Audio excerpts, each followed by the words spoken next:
रजीम बिस्मिल्लाहिर्रहमानिर्रहीम अल्लाहुम्मा सल्लि अला मुहम्मद व आले मुहम्मद। मोमिनीन अकराम, जिस तरह हम सबको मालूम है कि रमज़ान करीम की आमद है, खुदावंद करीम हमें इतनी फ़ुर्सत दे कि हम इस महीने की बरकतों को हासिल कर सकें और इस महीने की इबादत पूरी कर सकें। खुदावंद करीम हम सब की इबादत कबूल फ़रमाए। आज हम रोज़े की नीयत के बारे में गुफ्तगू करेंगे। रमज़ान करीम का रोज़ा किस तरह नीयत करेंगे? हर रात नियत करेंगे या महीने में एक नियत भी काफ़ी है? महीने में एक नियत कर लेंगे तो काफ़ी है। और नियत किस तरह करेंगे? फ़कत इजमाली कस्द करना काफ़ी है। इजमाली कस्द से मुराद है कि फ़कत ये जहन में नियत हो जाए कि मैं रमज़ान करीम के तमाम रोज़े रखूँगा। यही कस्द करना कुर्बतन इल्लाह, जहन में ज़बान पर दोहराना नहीं है। ज़रूरी नहीं है ज़बान पर दोहराया जाए, जहन में फ़कत ये कस्द आ जाए, नियत हो जाए कि मैं तमाम महीने के रोज़े रखूँगा, यही काफ़ी है। ये नहीं कहना कि अदा कुर्बतन इल्लाह या रमज़ान करीम का पहला रोज़ा अदा कुर्बतन इल्लाह या 7वां रोज़ा या फ़लाँ, ये कहना ज़रूरी नहीं है। तरूक व अफ़आल की नियत करना ज़रूरी है। तरूक व अफ़आल मसलन के रोज़ा रख लिया, तरूक ये हैं खाऊँगा नहीं पीऊँगा नहीं, ये जहन में होना चाहिए। ज़रूरी नहीं है कि मैं मसलन के छोटे छोटे जुज़ों की नियत करूं कि वो मैं नहीं करूंगा, ये नहीं करूंगा। जहन में ये नियत होगी कि मैं रोज़े का कोई भी ऐसा काम नहीं करूंगा जो रोज़े को बातिल कर दे, और मैं वो तमाम काम अंजाम दूंगा जो रोज़े को बाकी रखते हैं। ये नियत करना तफसीली ज़रूरी नहीं है। जिस तरह मैं अर्ज़ कर चुका हूँ, जोज़ जोज़ की जहन में नियत हो, ये काफ़ी, ये ज़रूरी नहीं है, तफसीली ज़रूरी नहीं।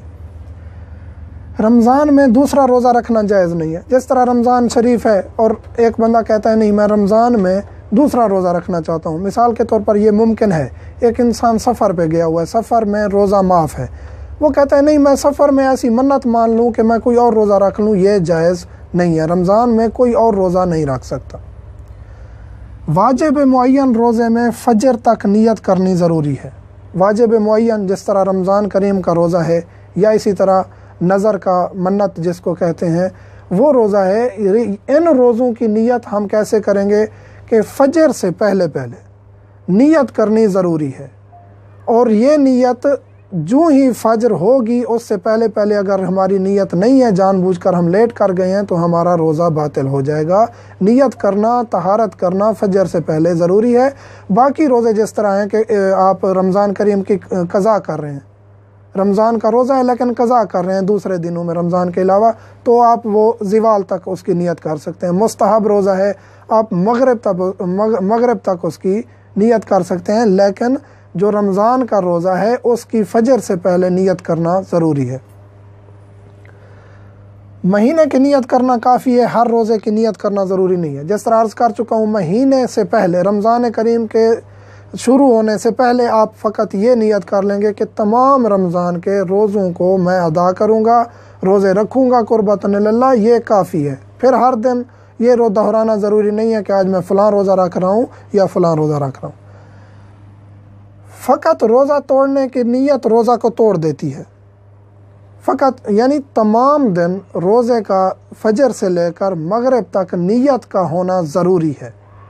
जो ही ये नियत करेंगे कि मैं अब रोज़ा तोड़ रहा हूँ, मसलन दिन के किसी भी वक्त रोज़े के दौरान नियत की मैं रोज़ा तोड़ने लगा हूँ, मैं अब खाने लगा हूँ, मेरी बस हो गई है, मैं पीने लगा हूँ, या मसलन के कोई भी मुब्तिल काम जो रोज़े को तोड़ देता है, उसका अगर उसने ठान ली है, तो अगर उसने वो अमल किया ही नहीं है, फ़कत उसने ठान लिया है, नियत कर ली है, तो वो रोज़े को बातिल कर देती है।